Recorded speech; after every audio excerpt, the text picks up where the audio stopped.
बिस्मिल्लाहिर्रहमानिर्रहीम। अस्सलाम वालेकुम। ये आपका अपना डिजिटल प्लेटफॉर्म है। मैं तारिक मतीन हूँ। वल्लाहु खैरुल माकिरीन। अल्लाह सबसे बेहतर तदबीर फरमाने वाला है। वही बचाएगा मेरे देश को बलाओं से, जो बारिश में शजर से घोंसला गिरने नहीं देता। इंशाअल्लाह आगे बढ़ें। इस वीडियो के मौजूआत की बात करें। जमशेद दस्ती के मामले पर यह बहुत ज़्यादा हो रहा है। सच क्या है, झूठ क्या है? जमशेद दस्ती तो हमेशा से झूठ बोलता रहा है। मैंने कुछ बहुत अहम अंदर की मालूमात निकाली हैं, मकामी सहाफ़ियों से निकाली हैं, आपके सामने तफसील के साथ कुछ ही देर में मैं ये तमाम चीज़ें रखने जा रहा हूं। अख्तर मैंगल साहब ने एक बहुत अहम बात की है, उसकी बात भी करेंगे। वीडियो को एंड तक देखिएगा। और सबसे पहले आपसे दरखास्त यह है कि इस खाकसार को, इस नाचीज़ को सब्सक्राइब कीजिए, लाइक कीजिए, कमेंट कीजिए। जो चीज़ आप लाइक नहीं करते वो तो ज़रूर कमेंट कीजिए। और साथ ही अलग न्यूज़ के लिए भी आपसे दरखास्त है कि बेल आइकॉन प्रेस कीजिए, सब्सक्राइब कीजिए, लाइक कीजिए, कमेंट कीजिए। We are trying to make some changes. इंशाल्लाह आपको पसंद आएंगे। डू सब कीप सपोर्टिंग अस। अब इस वीडियो के मौजूआत की बात देखिए। जमशेद दस्ती आज सामने आए और एक वीडियो के साथ सामने आए। वो वीडियो में हमें नजर आ रहा था कि रो रहे हैं, कपकपा रहे हैं, चीफ जस्टिस से अपील कर रहे हैं। ये बता रहे हैं कि वो वीडियो कुछ 4 बजे के आसपास का कमोबेश वक्त है, तब ये वीडियो बना रहे हैं। और फिर जमशेद दस्ती ने बताया कि उनके खानदान के साथ, उनके घर पर, उनकी अहलिया के साथ जो जुल्म उन्होंने बयान किया है वो हुआ है। क्या बताया उन्होंने, हम सब ने देखा। उसके बाद एक चीज चल रही है सोशल मीडिया पर। जमशेद दस्ती के कुछ पुराने बयानात को लेकर कहा जा रहा है कि यह हमेशा से झूठ बोलता है, सर्टिफाइड झूठा है, इस झूठे की बात ना मानो। एक ये हो रहा है।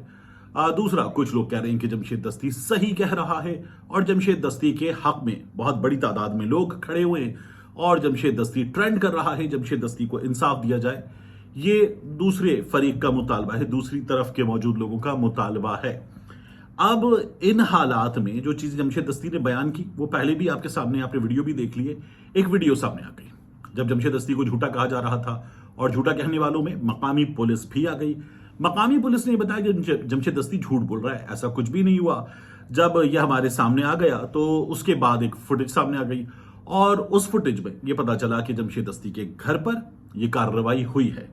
और उस तमाम कार्रवाई में हमें पुलिस वाले जो है वो गाड़ियों से उतरते हुए नजर आ रहे हैं। हमने वो वीडियो देख ली, वीडियो सबके सामने है। पुलिस वाले की वीडियो भी देख ली, जमशेद दस्ती का बयान भी देख लिया। सूरह इखलास पढ़ने के बाद जमशेद दस्ती ने अपने ऊपर बीतने वाली जो कहानी है, जो जमशेद दस्ती का बयान है, जमशेद दस्ती का बयान है, वो बता दिया। अब सच्चा झूठा इस सिलसिले में मजीद जानने के लिए मैंने क्या किया, मैंने कुछ मकामी वहां के सहाफियों से राब्ता किया, रिपोर्टर्स से राब्ता किया और राब्ता करके, और ये 4 रिपोर्टर्स थे, 4 अदद। उनसे मैंने इस सिलसिले में मालूमात हासिल की कि जमशेद दस्ती जो कह रहे हैं, जो खबर है, वो खबर सच्ची है या झूठी है, तफसीलात बता दें। तो अब मैं क्या हुआ है, कैसे हुआ है, तमाम चीजें आपके सामने रख देता हूं जो मुझे मालूम हुआ है, मकामी रिपोर्टर्स ने बताया, ये उनकी दी हुई खबर है। सबसे पहली बात यह है कि यह खबर दुरुस्त है, यह खबर दुरुस्त है। जो जमशेद दस्ती कह रहे हैं वो हुआ है। अब जो घर के अंदर उनकी अहलिया के साथ हुआ है, जिसमें जमशेद दस्ती बता रहे हैं कि उन्हें बेलिबास किया गया, बेइज्जत किया गया, तशद्दुद किया गया, उनकी चादर और चार दीवारी का तकद्दुस पामाल किया गया, इसकी फुटेज जाहिर है कि हमारे पास नहीं है। अंदर जो कुछ किया गया है, जितनी देर किया गया है, जाहिर है कि हमारे पास उसकी फुटेज नहीं है। लेकिन जो सीसीटीवी फुटेज आई, उस फुटेज में जो वक्त जमशेद दस्ती बता रहे थे कि मेरे घर पे 2.5-3 घंटे के दरमियान वो मौजूद रहे, तो वो वक्त भी जमशेद दस्ती की वीडियो बनाते वक्त कहना कि मैं 4 बजे के आसपास वीडियो बना रहा हूं, सीसीटीवी फुटेज में नजर आने वाला वक्त, उससे ये चीज भी साबित होती है कि जमशेद दस्ती जो वक्त बता रहे हैं उसी वक्त उतनी देर के लिए ये सब कुछ हुआ है। अब मकामी रिपोर्टर्स ने क्या बताया, इसमें 3 हिस्से हैं। छापे से पहले क्या हुआ, छापे के दौरान क्या हुआ, छापे के बाद क्या हुआ, इनकी बात कर लेते हैं। लेकिन इससे पहले मैं थोड़ा सा सस्पेंस रखने की इजाजत दीजिए। अख्तर मैंगल साहब ने एक बयान दिया है। वो ये कह रहे हैं कि जो उनके कागजात नामजदगी मुस्तरद हुए उसको वो सुप्रीम कोर्ट ऑफ पाकिस्तान में चैलेंज करेंगे। और वो ये कहते हैं कि उनके पास इकामा जो है वो बरस से मौजूद है। उनको अगर इसी बुनियाद पर नाअहल करना था तो पहले नाअहल कर दिया जाता और वो सुप्रीम कोर्ट जाएंगे और इंसाफ लेंगे, ये अख्तर मैंगल साहब ने कह दिया। इंपॉर्टेंट क्या है? इंपॉर्टेंट यह है कि वो ये कह रहे हैं कि इकामा रखने की बुनियाद पर नाअहल होने वाले शख्स को इस इंतखाबी अमल में दाखिल कर लिया गया है। नवाज शरीफ साहब की तरफ इशारा है। ये सब कुछ कबूल है, लेकिन अख्तर बेंगल साहब कबूल नहीं है। लोग तो ये भी सवाल उठा रहे हैं कि शफीक मेंगल कबूल है और अख्तर बेंगल कबूल नहीं है इस इंतखाबी प्रोसेस को। तो अब आ जाइए जमशेद दस्ती के घर पर क्या हुआ। फजलुर रहमान साहब ने जो बात की है उसकी बात हम आखिर में करेंगे। देखिए, जमशेद दस्ती अपने घर से रूपोश हैं, मकामी रिपोर्टर्स ने बताया, कमोबेश 9 माह से। इस दौरान एक आध बार पहले भी खबर आई कि जमशेद दस्ती अपने घर पर चक्कर लगाकर गए हैं। ये दिन के किसी ऐसे हिस्से में जो इंतहाई सुनसान होता है, गालिबन रात का ही होता है, उसमें चक्कर लगाकर गए हैं। लेकिन रूपोश थे जमशेद दस्ती। मकामी सहाफियों का यह कहना है कि ये इत्तला मिली मकामी किसी मुखबर की जानिब से भी और टेक्नोलॉजी की बुनियाद पर भी, जिसका मतलब है कि जमशेद दस्ती को ट्रैक और ट्रेस किया जा रहा था। दोनों की मदद से ये इत्तला मिली। मकामी पुलिस को, कानून नाफिज करने वाले इदारों को तैयार किया गया और उन्हें बताया गया कि जमशेद दस्ती अपने घर पहुंचे हैं, कार्रवाई की जाए, फौरी कार्रवाई की जाए।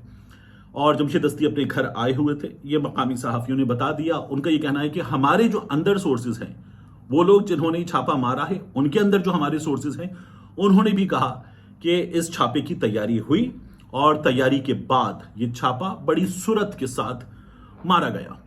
लेकिन जमशेद दस्ती, आपने देखा है किस कदर अवामी आदमी है। वो गधा गाड़ी पर भी इंटरव्यू देते हैं, जब सहाफियों के पास जाते हैं, वो बस भी चलाते हैं, वो लोगों के दरमियान होते हैं। मैंने जमशेद दस्ती का मुजफ्फरगढ़ जाकर इंटरव्यू किया था, तो हमने सड़क पर चलते फिरते लोगों के दरमियान बैठकर ये तमाम चीजें की थी। तो जमशेद दस्ती जो है वो पब्लिक में बड़े पॉपुलर हैं। जमशेद दस्ती को मैं उनके अपने इलाके का, अगर आप मुझसे पूछे तो मैं ये कहूंगा कि वो अपने इलाके के शेख रशीद हैं। ये जमशेद दस्ती का मामला है। अब जमशेद दस्ती के इस मामले में आपसे एक चीज और अर्ज करूं कि जमशेद दस्ती अपने घर पहुंचे, उनके पास एक मकामी जो कानून नाफिज करने वाले इदारे का अहलकार है, उसकी जानिब से इत्तला पहुंची कि आपके घर छापा मारा जाने वाला है और हमारी तैयारी पूरी है, हमारे साथी आ रहे हैं और फौरी आ रहे हैं। जमशेद दस्ती ये इत्तला मिलने पर अपने घर की छत और फिर उसके बाद एक घर, दूसरा घर, तीसरा घर, जमशेद दस्ती निकले और नजदीक तरीन एक खैर खाह के घर पहुंचे। मकामी रिपोर्टर ने कहा कि उसके पास ये तमाम मालूमात मौजूद है और उसने कहा कि उस खैर खाह से उसे मालूम हुआ कि अगर आप वीडियो का जायजा लें तो वीडियो में भी नजर आ रहा है एक आध जगह कि जमशेद दस्ती अपने घर पहुंचे थे और वो गालिबन शायद आराम आराम कर रहे होंगे। तो उन्होंने कहा कि वो जो आप देखें जमशेद दस्ती को, तो वो बनियान में थे, उनकी शॉल के नीचे कुर्ता कमीज वगैरह नहीं है, वो बनियान में थे और जमशेद दस्ती को फौरी तौर पर निकलना पड़ा तो वो उस बनियान में ही निकले और वो घर छोड़कर निकलने पर मजबूर हुए। यानी कानून नाफिज करने वाले इदारों की कार्रवाई से पहले जमशेद दस्ती जा चुके थे और ये उन्होंने छत दर छत ये फरार का रास्ता इख्तियार किया। रूपोश थे, जमशेद दस्ती निकल गए।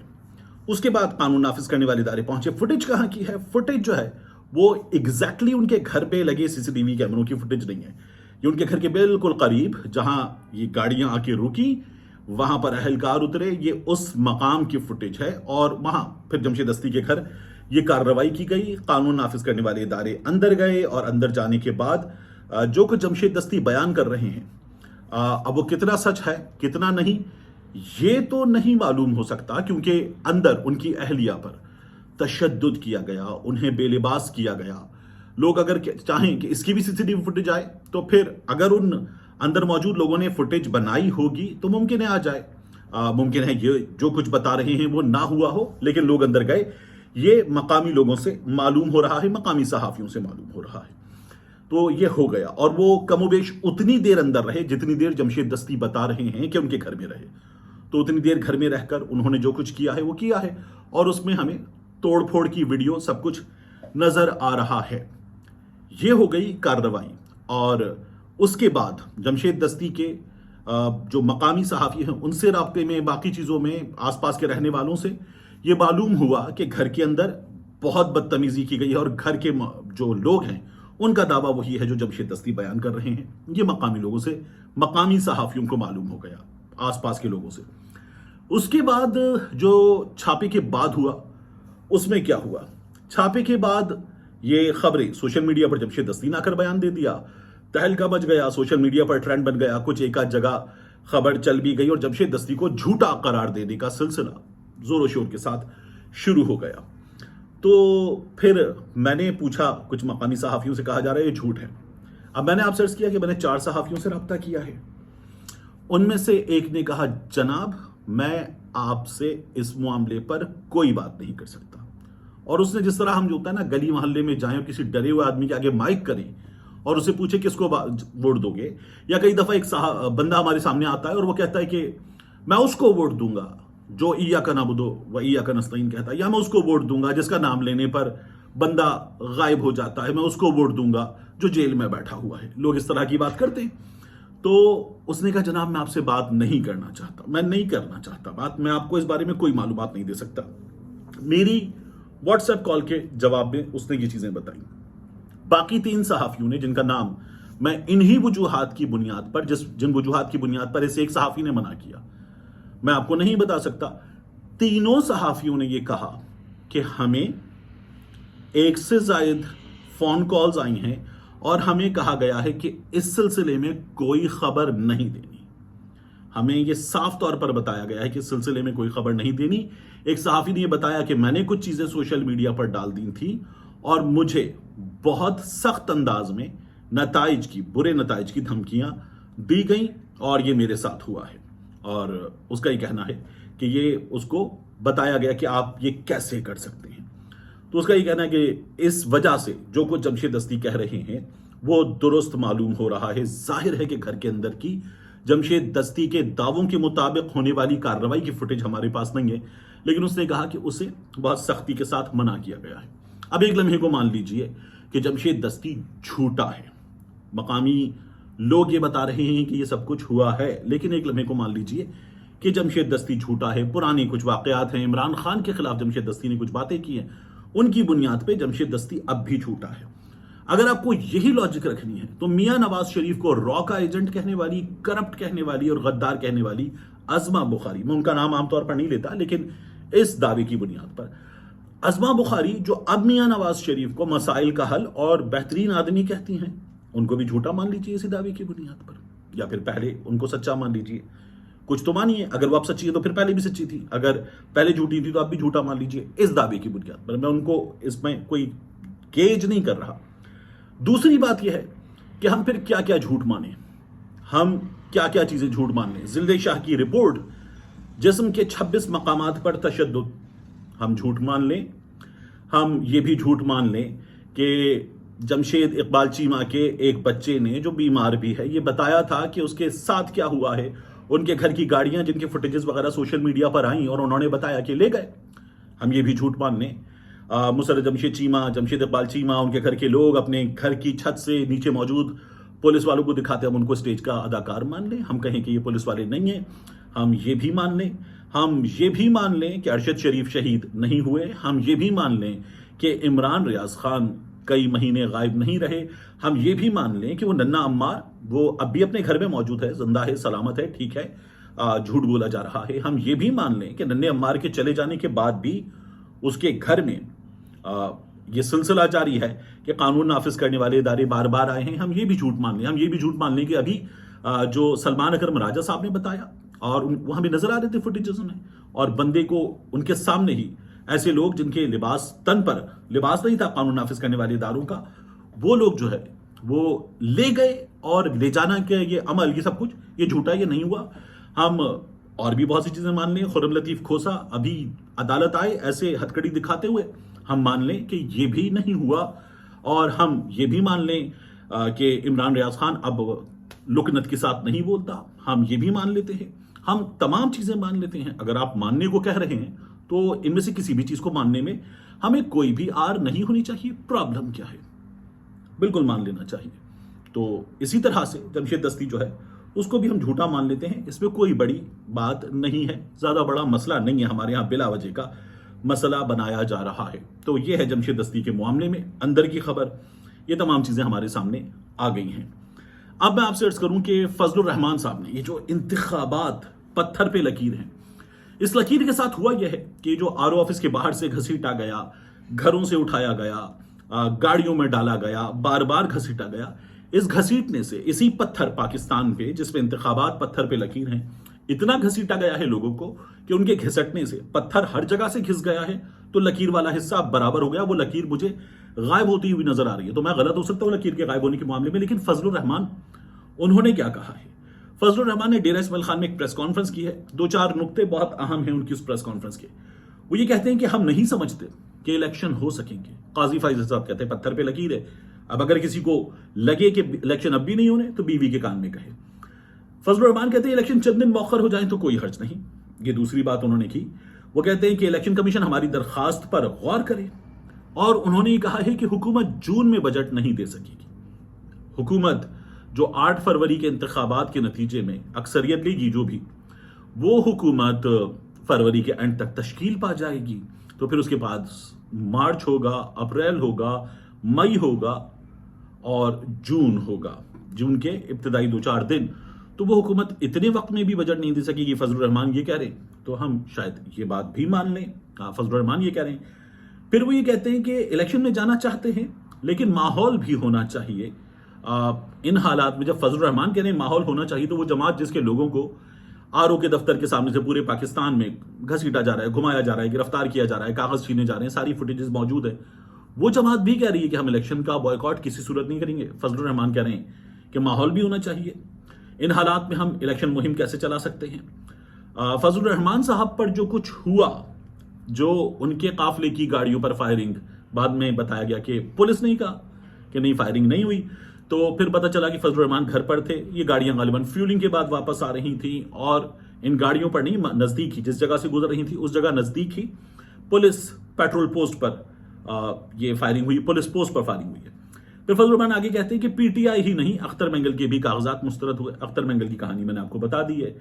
और फजलुर रहमान साहब भी कहते हैं कि गुज़श्ता रात काफिले पर होने वाली फायरिंग, उसके बारे में वो कहते हैं जो वाकया कल रात हुआ वो बेअमनी का वाकया है। ज्यादा तफसील में नहीं गए फजलुर रहमान इसकी, क्योंकि ये खुद वहां पर मौजूद नहीं थे। आगे कहते हैं अफगानिस्तान और पाकिस्तान में इस्तेहकाम दोनों की जरूरत है। अफगानिस्तान और पाकिस्तान में बदएतमादी हम तोड़ेंगे, आलमी बरादरी का एतमाद बहाल करना होगा।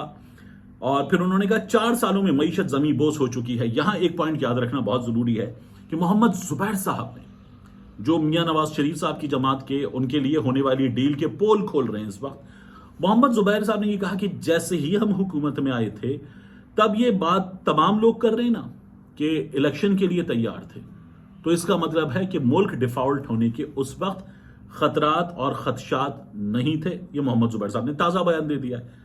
तो ये कहते हैं कि मुल्क फिर दिवालिया होने की तरफ जा रहा है। तो ये जो 16 महीने में आपने कबाड़ा किया है, ऐसी की तैसी की है, इसका जवाब आपको देना है। आखिर में कहते हैं इलेक्शन में सीट एडजस्टमेंट से मुताल्लिक हमें इस वक्त सीट एडजस्टमेंट की जरूरत नहीं, सीट एडजस्टमेंट जरूरत की बुनियाद पर होगी। ये फजलुर रहमान का कहना है। इलेक्शन में जब ये कहते हैं जून तक, चंद महीनों के लिए, चंद दिनों के लिए मौखर हो जाए, और कहते हैं आने वाली हुकूमत जून तक बजट नहीं दे सकेगी, तो फिर फजलुर रहमान को इलेक्शन नजर आ रहा है जुलाई के बाद। जुलाई के बाद तो फिर देखिए क्या बनता है इलेक्शन का।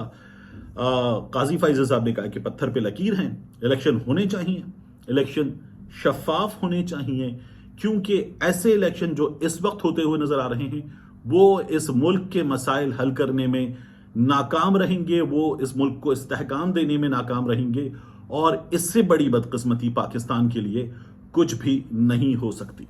मिलते हैं इंशाल्लाह आपसे अगली वीडियो में।